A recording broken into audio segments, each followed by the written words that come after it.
Hello friends, मैं Shoaib Jafri Shoaib India YouTube channel पर आपका वेलकम करता हूं, आपका स्वागत करता हूं। दोस्तों, आज मैं आपको एक ऐसी कहानी सुनाने जा रहा हूं जिससे यकीनन आपको कुछ ना कुछ सीखने के लिए मिलेगा। दोस्तों, कहानी है यूपीएससी के छात्र की जो एक सपना लेकर दिल्ली आया था और उसके साथ क्या क्या हुआ। तो दोस्तों, हम शुरुआत करने से पहले मैं एक शब्द का नाम ले रहा हूं, यानी एक वर्ड है लव। LOVE, लव, यानी कि प्यार, मोहब्बत, इश्क। अब ये वर्ड आपने बहुत बार सुना होगा, प्यार। मैं समझता हूं कि इस वक्त जो लोग मुझे देख रहे हैं वो सभी लोग इस शब्द से बहुत अच्छी तरह से वाकिफ होंगे। प्यार क्या है? सबकी अलग अलग परिभाषाएं हैं। हर जिससे भी आप पूछोगे कि प्यार क्या है, वो अपनी एक अलग डेफिनेशन देगा प्यार की। तो दोस्तों, अगर वैसे हम कहा जाए कि प्यार क्या है या मेरे शब्दों में प्यार क्या है, तो मेरा भी अपनी एक डेफिनेशन है। तो अगर मैं आपसे कहूं कि आप अपने माँ बाप से क्या करते हैं? प्यार करते हैं, अपने माँ बाप से प्रेम करते हैं, अपनी बहन से प्रेम करते हैं, अपने भाइयों से प्रेम करते हैं, अपने रिश्तेदारों से प्रेम करते हैं, और इस समाज से प्रेम करते हैं, और इस मुल्क यानी इस वतन हिंदुस्तान से प्रेम करते हैं। और अगर आप शादीशुदा हैं तो अपनी आप बीवी से प्रेम करते हैं। यही प्रेम है। अगर आप शादीशुदा नहीं हैं तो आप किससे प्रेम करते हैं? सवाल यह है। इसी पर मैं आज बात करने जा रहा हूं, एक सच्ची घटना जो दिल्ली में घटी थी 2012 में। दोस्तों, इससे कहीं ना कहीं मेरी बातों से आप बहुत ध्यान से इस कहानी को सुनिएगा। यकीनन ये कहानी सुनकर आपको बहुत ज्यादा मोटिवेशन मिलेगा और कहीं ना कहीं इस कहानी से आपको बहुत कुछ सीखने के लिए मिलेगा। ये एक सच्ची कहानी है। ये 2012 की कहानी है। मतलब गर्मियों का मौसम था, यूं समझ लीजिए कि मार्च का महीना था। सर्दी जा रही थी और गर्मी का मौसम एकदम शुरुआत हो रही थी। उस वक्त मतलब एक छात्र मेरे संपर्क में आया। मैं भी तैयारी कर रहा था, 2012 में मैं भी दिल्ली आया था। तो वो छात्र, जब मेरी मुलाकात एक लाइब्रेरी से हुई छात्र की, क्योंकि मैं जिस लाइब्रेरी में जाता था वो भी वहां पढ़ने आया करता था, नेहरू विहार में। तो दोस्तों, वहां से शुरुआत हुई। तो मैंने ऐसे ही धीरे धीरे हम लोग मिलते गए, तो उससे मेरी बातचीत होती गई। उसने मुझसे पूछा कि आप यहाँ क्या करने आए हैं। मैंने कहा मैं भी यहाँ IAS की तैयारी करने आया हूँ। अभी मैंने कोई कोचिंग तो ज्वाइन नहीं की है, लेकिन मैं फिलहाल लाइब्रेरी में ही स्टडी कर रहा हूँ। तो ऐसे ही उससे मेरी बातचीत होती गई धीरे धीरे। तो उसने अपने बारे में बताया कि बहुत एक गरीब परिवार से था वो, और उसके पापा जो थे, उसके पिता जो थे, वो किसान थे, और परिवार की आर्थिक जो हालत थी वो बहुत ज़्यादा स्ट्रांग नहीं थी, मजबूत नहीं थी। और एक छोटा भाई था और एक बड़ी सिस्टर थी जिसकी शादी करना थी। ऐसे हालात में वो अपने घरवार को छोड़कर, यानी कि उसके जो पिताजी हैं, उनका भी ये सपना था कि बेटा दिल्ली जाए और IAS बनकर लौटे और जो हमारी परेशानी है उसको दूर करे। तो उसके पिताजी ने क्या किया था कि जो उनके पास कुछ ज़मीन का टुकड़ा था जिस पर वो खेती वेती करते थे, और वही उनकी जीविका का एक मुख्य स्रोत था। तो उसने मुझे बताया कि पिताजी ने, जब मैंने कहा, वैसे पढ़ने में अच्छा था छात्र, वो बहुत अच्छा छात्र था, उसने मतलब हाई स्कूल भी बहुत अच्छे नंबरों से पास किया और 10+2 भी, तो ग्रेजुएशन में भी बहुत अच्छे मार्क्स आए उसके। तो उसने अपने बारे में सब बताया कि मेरे पिताजी बहुत गरीब हैं, मतलब एक छोटी सी ज़मीन का टुकड़ा है, बस उसी पर खेती बाड़ी करते हैं हम लोग, और उसी से हमारी जीविका चलती है। तो फिर मैंने कहा, फिर आप दिल्ली कैसे आए? बोले, मैंने पिताजी से कहा कि पिताजी, मेरा सपना है IAS बनने का। मैं जब DM को देखता हूँ या DM की गाड़ी जाती है, तो लाल बत्ती की गाड़ी देखकर तो मुझे बहुत मोटिवेशन मिलता है, और मुझे भी लगता है कि समाज के लिए और ऐसे हालात जो में लोग रह रहे हैं उनके लिए कुछ किया जाए। मैं कुछ करूं, इस देश के लिए कुछ करूं।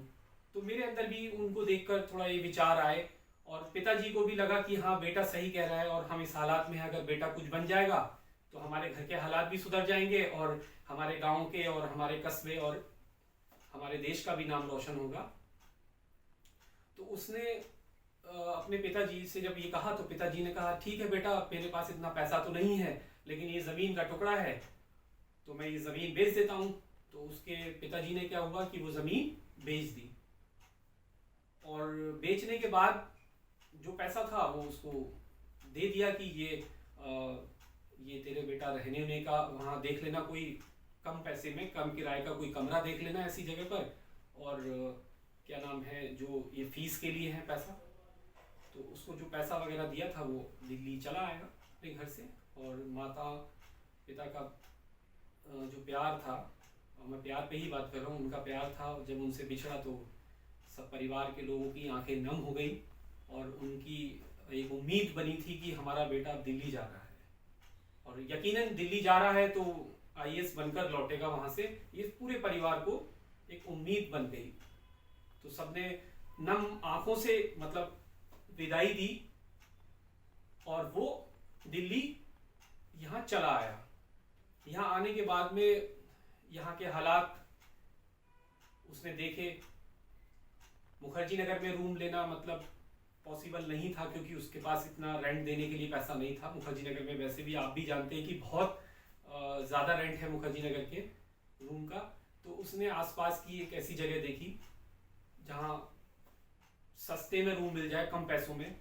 तो दिल्ली में उस वक्त में भी, और ये वजीराबाद, गोपालपुर का नाम आपने सुना होगा, तो गोपालपुर भी बहुत ज़्यादा डेवलप नहीं था, ना ही वजीराबाद इतना डेवलप था।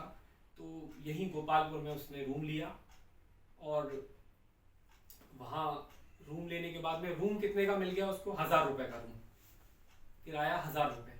आप सोचोगे इतने कम में उस टाइम कैसे मिल गया? बहुत ज़्यादा फैसिलिटी नहीं थी रूम में, बस छोटा सा रूम था। उसने सोचा कि मुझे क्या करना है, बस अपना इसी में ही पढ़ना है, वो इसी मकसद से आया था कि मुझे पढ़ना है। और परिवार की तो वैसी हालत मैं आपको बता चुका हूँ कैसी थी। तो वहाँ तक तो उसके अंदर जुनून था, और उसने वो लाइब्रेरी ज्वाइन की, तभी वो मेरी मुलाकात लाइब्रेरी में हुई। तो वो अपने बारे में उसने मुझे ये सब कुछ बताया।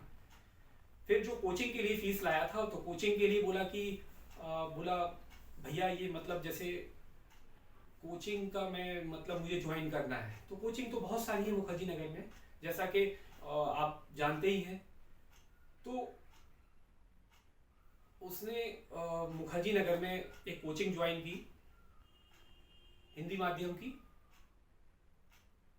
तो कोचिंग ज्वाइन करने के बाद में क्या होता है कि वहाँ की, यहाँ से शुरुआत होगी। अब मैं आपको बताएं, जब कोचिंग ज्वाइन की, अभी तक तो वो पढ़ रहा था लाइब्रेरी में, बहुत अच्छे से पढ़ रहा था, मतलब उसके अंदर बहुत जोश और जुनून था। जब उसने कोचिंग ज्वाइन की, और कोचिंग ज्वाइन करने के बाद में, और कोचिंग ज्वाइन भी करना ज़रूरी है, क्योंकि हम जब आते हैं तो हमें मार्गदर्शन के लिए कोई ना कोई होना चाहिए। कोचिंग का काम होता है एक मार्गदर्शन देना, सही मार्गदर्शन देना। तो कोचिंग का यही अहम रोल होता है, लेकिन बाकी आपकी सेल्फ स्टडी होती है, आपको मेहनत खुद से करना है। तो कोचिंग सही डायरेक्शन, अच्छे टीचर्स के उसमें साए में आपको पढ़ना होता है। टीचर्स आपको अच्छा एक डायरेक्शन देते हैं, क्या पढ़ना चाहिए क्या नहीं पढ़ना चाहिए, सारी चीज़ें। तो जब वो कोचिंग में गया, और धीरे धीरे वो क्लास जो भी उसका लेक्चर था वो लेने लगा। तो अब यहाँ क्या होता है कि जब वो क्लास में पहुंचा, तो क्लास में तो आपको पता है लड़के भी और लड़कियां दोनों तरह के स्टूडेंट होते हैं। तो क्लास में वो 1 दिन 2 दिन 3 दिन गुजरता गया। एक दिन क्या होता है कि उसकी नज़र एक लड़की पर पड़ी, क्लास में बैठा हुआ था, और अचानक उसकी तरफ उसने जब देखा तो उसके दिल और दिमाग पे एक अजीब सी कैफियत तारी हो गई। मतलब एक अजीब सा ख्याल उसके जहन में आया कि कुदरत ने बहुत खूबसूरत बनाया है, ईश्वर ने उस लड़की को। तो वो अट्रैक्शन जो था, जो पहली बार क्लास में उसका अट्रैक्शन जब उसकी तरफ नजर गई और उसने देखा, तो वहीं से उसके दिल में कहीं ना कहीं एक लगाव पैदा हो गया कि यार इस लड़की से मुझे बात करनी है। उस वक्त तक उसे ये नहीं पता था कि अब आगे क्या होगा। बस उसने देखा और वो ही आकर्षण जो था एकदम उसके दिल में उतर आया। और फिर क्या था कि वो लेक्चर लेता था, फिर धीरे धीरे उसने क्या किया, वो उसके करीब में बैठना स्टार्ट कर दिया। जिस बेंच पे वो बैठती थी उसके बराबर में ही वो साइड से बैठ जाया करता था। बातचीत नहीं होती थी, बस स्टार्टिंग में बस ऐसे ही वो बराबर में बैठ के ही तसल्ली हासिल कर लेता था कि मुझे बस मैं बराबर में बैठा हूं। और फिर क्या होता है, धीरे धीरे उसने अपने नोट्स बनाए और अच्छे नोट्स बनाए और वो भी मेहनत कर रहा था। तो फिर क्या हुआ कि एक दिन ऐसे ही, आपको पता है, आप तो सब जानते हैं, जब क्लास में बैठते हैं तो क्या होता है, बातचीत होने लगती है। जब बीच में अगर टीचर्स नहीं आए हैं तो टीचर्स के आने से पहले या टीचर्स के जाने के बाद में स्टूडेंट क्लास में अक्सर रुक जाते हैं। तो ऐसे ही वो रुक गया, वो भी रुकी हुई थी, क्लास में रुक गई। तो ऐसे ही उसने कोशिश की बात करने की और उसने कहा, अच्छा आप कहाँ से हैं। जनरली इंट्रोडक्शन या फिर बात करने का कोई ना कोई बहाना तो ढूंढते ही हैं। तो उन्होंने कहा आप कहाँ से। उसने बताया कि मैं यूपी से हूँ। तो उसने अपने बारे में बताया। ऐसे ही उन्होंने पूछ लिया आप कहाँ से हैं। बोले मैं भी हाँ यूपी से ही हूँ, मैं तैयारी करने के लिए आया हूँ यहाँ पर। तो दोनों की बातचीत हुई और उस वक्त तक उस लड़की को बिल्कुल भी कोई किसी तरह की कोई इल्म नहीं था इस बात का कि इसके जहन में क्या चल रहा है या क्या ख्याल है इसका। वो भी एक ऐसे परिवार से थी कि बहुत ज्यादा मध्यम वर्गीय परिवार से, और वो भी एक डेडिकेट होकर यहाँ तैयारी कर रही थी और उसके दिमाग में भी इस तरह का कोई ख्याल नहीं था। तो धीरे धीरे क्या हुआ कि आपस में उन दोनों की दोस्ती हुई। क्लास से ही दोस्ती स्टार्ट हो गई और दोनों आपस में एक दूसरे को अपनी नोट्स वगैरह देना स्टार्ट कर दिया। ठीक, कि ये मैंने नोट्स बनाए हैं पॉलिटी के, ये ज्योग्राफी के। तो आपस में यहाँ तक चलता गया है, नोट्स एक दूसरे को देने लगे और एक दूसरे से बात करने लगे। फिर धीरे धीरे धीरे ये सिलसिला आगे बढ़ता चला गया। क्लास के बाद ये सिलसिला पार्क तक पहुंचा, क्योंकि क्लास कंप्लीट होने के बाद में फिर वो लोग एक पार्क में मिलने लगे और पार्क में बैठकर डिस्कशन करने लगे तैयारी को लेकर कि यूपीएससी के बारे में। उसने अपने परिवार के सारे हालात बता दिए थे। मैं भी एक मध्यम वर्गीय परिवार से हूँ, गरीब परिवार से, और मैं जमीन बेचकर यहाँ आईएएस बनने के लिए आया हूँ। तो पार्क में जब बातचीत होने लगी यहाँ तक ठीक है, और उसके आगे क्या होता है, धीरे धीरे पार्क से वो दोस्ती, यानी कि यहाँ दोनों को ये पता नहीं कि अब क्या होने वाला है, बस दोनों अपनी तैयारी को लेकर आपस में बातें करते थे कि आपको ऐसे पढ़ना है, वो उनको बताता था आपको ऐसे पढ़ना है। तो इस तरीके से दोनों की बातचीत होती गई आगे। तो धीरे धीरे फिर क्या हुआ, पार्क से जैसे संडे होता था तो कहते थे अरे संडे वाले दिन तो हम लोग फ्री हैं, चलो संडे में क्या करते हैं कि कनॉट प्लेस है, दिल्ली में बहुत जगहें हैं घूमने की। तो उन्होंने आपस में तय किया कि हम एक दिन चलो पढ़ाई करें, तैयारी के साथ साथ एक दिन घूम भी लिया करेंगे, थोड़ा सा मूड फ्रेश हो जाएगा। तो इसी तरीके से उन्होंने क्या करा, संडे वाले दिन वो घूमने निकल जाया करते थे। अब जब घूमने निकले तो एंटरटेनमेंट हो गया, यानी मनोरंजन हो गया, तो वहां तो पढ़ाई की बातें नहीं होती थी।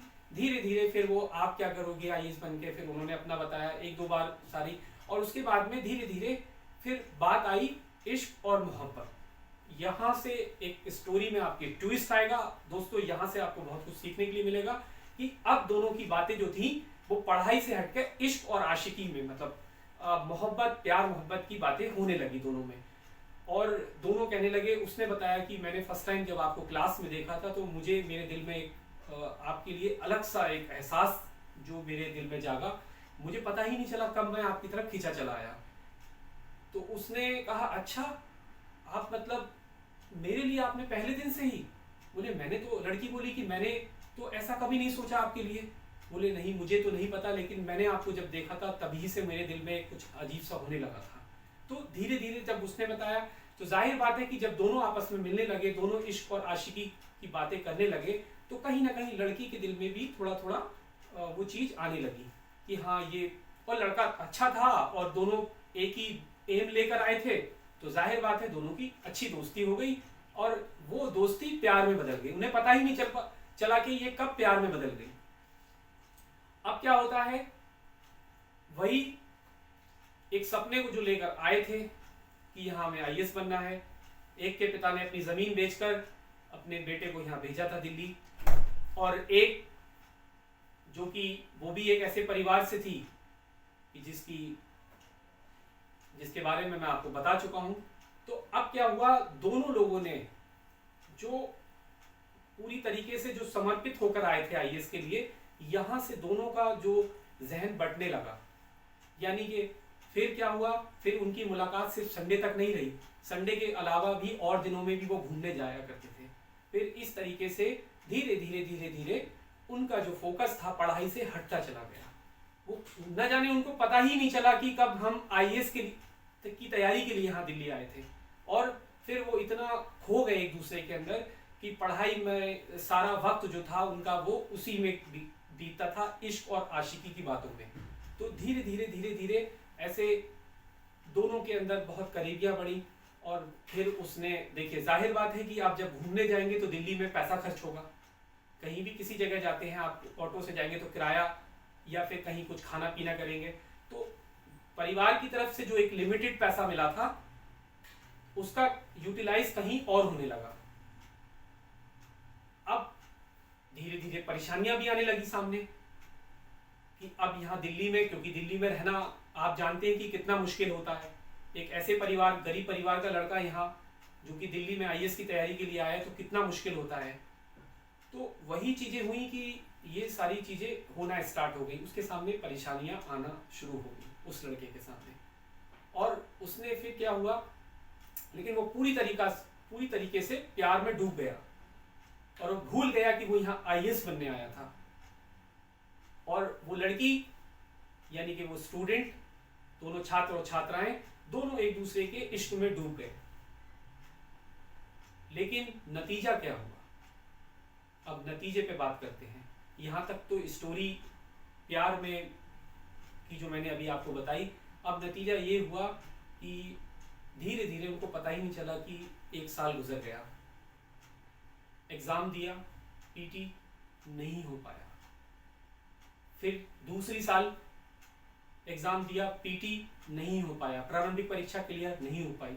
दोनों की प्रारंभिक परीक्षा क्लियर नहीं हो पाई, क्योंकि जिस शिद्दत के साथ वो यहाँ तैयारी करने आए थे और जिस फोकस को लेकर आए थे, क्योंकि उससे वो डाइवर्ट हो गए। क्योंकि उन्होंने इस प्यार की डेफिनेशन, इस परिभाषा को ही बदल दिया। क्योंकि अगर वो प्यार अपने सपने से करते, जिस सपने को लेकर आए थे, तो यकीनन कहीं ना कहीं प्रारंभिक परीक्षा उनकी क्लियर हो जाती। जब आपको भी पता है 1 साल 2 साल 3 साल जब गुजर जाते हैं तो एक फ्रस्ट्रेशन आना स्टार्ट हो जाती है। परिवार भी अपनी तरफ से हाथ खींच लेता है, क्योंकि वो ज़्यादा समय आपको नहीं दे सकते, क्योंकि उनकी आर्थिक स्थिति इतनी अच्छी नहीं है कि वो आपको दिल्ली रहकर ज़्यादा दिन तक आपका खर्चा वहन कर सकें। तो वही हुआ, ऐसी नौबत आ गई कि लड़के को भी घर वापसी जाने की नौबत आई, और लड़की के सामने भी ऐसी। अब दोनों लोग बड़े परेशान कि पीटी क्लियर हो नहीं रहा है, क्या करें, कहीं जॉब ढूंढ लें। लेकिन जॉब मिलना इतना आसान नहीं है। प्राइवेट नौकरियां, जैसा कि आप जानते हैं, बहुत मुश्किल होता है। और प्राइवेट नौकरी में फिर रहने के बाद फिर तो आप भूल जाइए, पढ़ाई करना बहुत मुश्किल काम है। बहुत सारे लोग होते हैं मैनेज कर लेते हैं, लेकिन बहुत मुश्किल हो पाता है, आप लोग जानते हैं। तो वही हुआ कि कोशिश करी उन्होंने कहीं नौकरी ढूंढने की, तो लेकिन कहीं उनको नौकरी नहीं मिल पाई। फिर क्या हुआ, नौकरी नहीं मिल पाई, अंततः उनको दिल्ली से वापस जाना पड़ा। दोनों को वापस जाना पड़ा। दोनों इतना रोए, यहां पर बहुत रोए कि हम जिस सपने को लेकर आए थे और जो समय मिला था हमें, हमने वो समय सही तरीके से यूटिलाइज नहीं किया। और उनको अफसोस भी है कि अब हम कैसे मिलेंगे, कोई मिलने का जरिया ही नहीं है, क्योंकि सब दोनों अलग अलग जगहों के रहने वाले, और दिल्ली एक ऐसा होता था कि यहाँ मिल जाया करते थे। अब दोनों बिछड़ गए। अब दोनों जब बिछड़े तो फोन पे उनकी बातचीत तो हो जाया करती थी, लेकिन फोन में और फेस टू फेस मिलने में फर्क होता है, आप जानते हैं। तो कुछ साल, मतलब जब घर पे पहुंचे तो पिताजी ने कहा कि बेटा, मेरे पास तो वो जमीन थी जो मेरे पास, मैंने तुम्हें बेचकर दिल्ली भेज दिया था। पिताजी को नहीं पता था कि मेरा बेटा प्रेम में पड़ गया है। उनको नहीं मालूम था। उन्हें लगा कि इतनी बड़ी परीक्षा है, ये बोला, बेटे ने समझा दिया कि पिताजी बहुत मुश्किल से इसको पास करना होता है और मैंने तो पूरी प्रयास किया था, लेकिन मैं असल में उसने अपने पिता के साथ धोखा किया और झूठ बोला कि पिताजी कि मतलब ये एग्जाम बहुत टफ है। ये बात सच है कि एग्जाम टफ है, लेकिन पूरी ईमानदारी से और पूरी शिद्दत के साथ एक बार अगर वो पूरी मेहनत के साथ तैयारी कर लेता तो काश वो घर आईएएस बनकर जाता और वो लड़की भी आईएएस बनकर जाती। लेकिन कुछ टाइम बाद उस लड़की का रिश्ता कहीं और हो गया और उसकी शादी हो गई, उसके परिवार वालों ने उसकी शादी कर दी। इसी तरीके से लड़के को जब पता चला कि उस लड़की की शादी कहीं और हो गई, जिस लड़की की खातिर वो दिल्ली में अपने सपने को उसने वीरान कर दिया और आज उसकी शादी कहीं हो गई और वो लड़की भी बहुत पछताई। बाद में दोनों को रियलाइज हुआ कि हमने बहुत बड़ी गलती की। हम दिल्ली जिस मकसद से आए थे, हमें वो मकसद को पूरा करना था, हमें अपने माँ बाप के उस सपने को पूरा करना था, हमें अपने समाज के लिए कुछ करना था। लेकिन जब चिड़िया चुग गई खेत तो पछताना क्या, वही कहावत है। दोनों लोगों को बाद में रियलाइज हुआ और बाद में रियलाइज होने का तो कोई मतलब ही नहीं बनता है। मेरा दोस्तों यही कहना है, इस कहानी, ये सच्ची कहानी थी। मेरा कहना यही है आपसे, मैं ये नहीं कह रहा कि मैं प्यार के खिलाफ हूं, मैं ये नहीं कह रहा कि आप बॉयफ्रेंड गर्लफ्रेंड के इस रिलेशन को मत बनाइए। मेरा कहना ये है दोस्तों, अगर वाकई में अगर आपने कोई गर्लफ्रेंड बनाई है तो आपकी गर्लफ्रेंड आपके सपने को साकार करने के लिए आपका समय बर्बाद नहीं करेगी। अगर वाकई एक लड़की ने कोई बॉयफ्रेंड बनाया है तो उसका बॉयफ्रेंड उसके सपने को खराब नहीं करेगा। वो हमेशा उसको मोटिवेट करेगा दिन और रात कि आपके माँ बाप ने आपको यहाँ आईएएस बनाने के लिए भेजा है, आप सारा समय अपनी तैयारी पे लगाइए, मेरे ऊपर समय मत लगाइए। क्योंकि यदि आप मुझसे वाकई सच्चा प्यार करते हैं, अगर आप किसी से सच्चा प्यार करते हैं तो उसकी ये निशानी है, आप उसका कभी बुरा नहीं चाहेंगे। तो अगर सच्चे प्यार करने वाले किसी का समय बर्बाद नहीं करते हैं, वो तो ये कहेंगे कि अगर मेरी गर्लफ्रेंड आईएएस बन जाएगी तो मेरा सर और ऊंचा हो जाएगा समाज में कि ये इनकी गर्लफ्रेंड थी, आईएएस बन गई। अगर एक लड़की का बॉयफ्रेंड आईएएस बन जाएगा तो उसका भी और नाम होगा। तो ऐसे रिलेशन बनाइए ताकि वो लोग जो दिन रात आपको मोटिवेट करें आपके सपने के लिए, आपको कॉल भी करें तो ये पूछें कि आज आपने क्या पढ़ा है, आपसे डिस्कस करें, आपके समय को खराब ना करें कि आज संडे छुट्टी है, चल रहे हैं आज मौज मस्ती करने के लिए, ये ना करें। यकीनन अगर वाकई आपकी वो सच्ची गर्लफ्रेंड है या आपका सच्चा बॉयफ्रेंड है तो वो आपके समय को बर्बाद नहीं करेगा और आपके सपने को साकार करने के लिए वो जी जान से आपके साथ देगा और बिल्कुल भी आपका समय खराब नहीं करेगा। वो ये कहेगा अभी मुझे बिल्कुल भूल जाओ, पहले अपने सपने को साकार कर लो जो माँ बाप ने आपने देखा है आपके, उसके बाद में जब आप कुछ बन जाओगे तो यकीनन मेरे माँ बाप, मेरे पिता खुद आपको मुझे आपके हवाले कर देंगे या आपको मुझे आप मेरे हो जाओगे। कहने का मतलब ये अभी जो शादियों में इतनी दिक्कत आती है, जब आप किसी ऊंची पोस्ट पे होगे तो आपके पेरेंट्स भी सोचेंगे ये बहुत जिम्मेदार पोस्ट पे हैं, बहुत समझदार हैं, तो आपस में अगर ये शादी करना चाहते हैं तो क्या हमें क्या फर्क पड़ता है। एक लड़का एक लड़की को, दोनों को इजाजत है एक दूसरे को एक पसंद करने की। तो ये तब होगा संभव कि जब आप किसी अच्छी पोस्ट पर पहुंचोगे। तो वही मैं इस कहानी से मैं आपको समझा रहा था दोस्तों। उसका क्या हुआ, वो बेचारा आज ऐसे ही एक छोटा सा काम उसने अपना कर लिया है घर पे, लेकिन वो सपना तो लेकर आया था आईएएस का और आज उसका सपना वहीं का वहीं रह गया। और वो लड़की जिसके आज 1-2 बच्चे हो गए हैं, वो अपने परिवार में अपने ससुराल वालों के साथ जो है, लेकिन क्या कुछ नहीं हुआ। तो मैं दोस्तों यही आपसे कहना चाहता हूँ, मेरा ये नहीं कहना है कि आप फ्रेंड मत बनाइए या गर्लफ्रेंड मत बनाइए, बॉयफ्रेंड मत बनाइए। मेरा कहने का मतलब है ये सारी चीज़ें ठीक हैं, लेकिन अपने जो आपका डायरेक्शन है, आपका जो एम है, उससे डाइवर्ट मत होइए। हर वक्त आप अपने एम को याद रखिए। दिल्ली आप आए हैं तो आपका मकसद है अपने सपने को साकार करना। दोस्तों, प्यार में नाकाम यूपीएससी छात्र की जो कहानी मैं आपको अभी सुना रहा था, ये एक सच्ची कहानी है।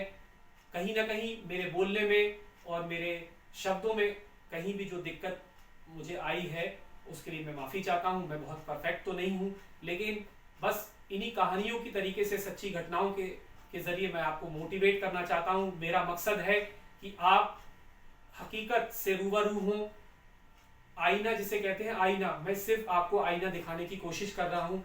यकीनन आप मेरी बातों पर अमल करेंगे तो यकीनन आपको कामयाबी मिलेगी और आपके माँ बाप का नाम रोशन होगा, और आप भी कहेंगे कि सर ने अगर कुछ बताया था, वाकई उनकी बातों में वो सच्चाई है, और हमारे आसपास इसी तरीके का माहौल हो रहा है, आज देख रहे हैं आप। तो मैं आपसे यही गुजारिश कर रहा हूँ मेरे दोस्तों, मेरे साथियों। बहुत तकलीफ होगी आपको बाद में, जिस समय निकल जाएगा दोबारा समय मिलने वाला नहीं है। इसलिए जी और जान से लग जाइए अपनी तैयारी में, क्योंकि मेहनत करने वाले कभी भी असफल नहीं होते हैं। जो मेहनत करते हैं, यकीन मानिए कि आप आईएएस की तैयारी करने के बाद अगर 1% अगर आप रह भी जाते हैं, खुदा ना करे आप रहें, तो आपके अंदर इतना ज्ञान, आप इतने टैलेंटेड होते हैं तो आप कुछ भी कर सकते हैं। आपकी पूरे समाज में आपकी इज्जत होती है, और आप कहीं भी कोई भी काम करेंगे तो बहुत बड़ा काम करेंगे। आपके अंदर इतना ज्ञान हो जाता है। तो काफ़ी लंबी कहानी हो गई, लेकिन एक सच्ची कहानी थी। दोस्तों, शोएब इंडिया यूट्यूब चैनल को सब्सक्राइब करें और लाइक करें। दोस्तों, इसको शेयर करें। और इसी तरीके से आज मैं लोहड़ी की शुभकामनाएं देना भूल गया था। लोहड़ी की आप सभी को बहुत बहुत शुभकामनाएं, और आपकी आने वाली ज़िंदगी बहुत रोशन हो, खुशियाँ हो। मैं चाहता हूं कि मुल्क में आप जैसे आईएएस आईपीएस बनकर जाएं, और समाज में होने वाले जो अपराध हैं और समाज में होने वाले इन अपराधों को रोकें, और समाज को एक अच्छा समाज बनाएं, और आने वाली पीढ़ी को एक नया मैसेज दें। तब तक के लिए मैं आपसे विदाई लेता हूं। मिलते हैं फिर। जय हिंद, जय भारत।